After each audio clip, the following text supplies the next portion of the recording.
जाणीवपूर्वक जर का कोणी दंगल भडकवली असेल तर त्यांना सुद्धा व्यवस्थित कायद्याचा इंगात दाखवला पाहिजे।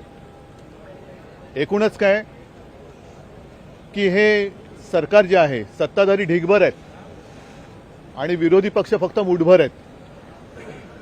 मुठभर असलेला विरोधी पक्ष ढिगभर असलेल्या सत्ताधाऱ्यांना भारी पडतोय आणि आजच सर्व पक्षांचं एक शिष्टमंडळ महामहिम राज्यपालांजींच्या भेटीला गेलं होतं। याचं कारण असं ज्या पद्धतीने कामकाज रेटलं जातंय हे लोकशाहीच्या सगळ्या नीतिमूल्यांचं अवमूल्यन करणारं किंवा ही सगळ्या गोष्टी पायदळी तुडवणार आहेत।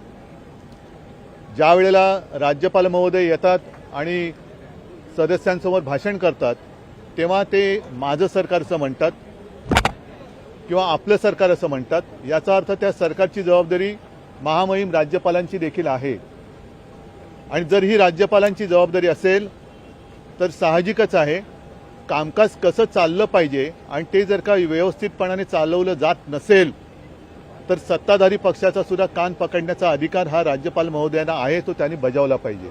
हे सांगण्यासाठी आज आमचं सगळ्यांचं शिष्टमंडळ तिकडे गेलं होतं। एकूण जर का आम्हाला एक अपेक्षा होती आणि ही अपेक्षा अजूनही पूर्ण करण्यासाठी या सरकारकडे जवळपास एक आठवडा आहे। हे बहुमताचं सरकार सत्तेत आल्यानंतर सर्वांना वाटलं होतं की आता आपल्या राज्यासमोरचे प्रश्न हे चुटकीनुसार सुटतील, म्हणजे शेतकऱ्यांची कर्जमुक्ती होईल, लाडक्या बहिणींना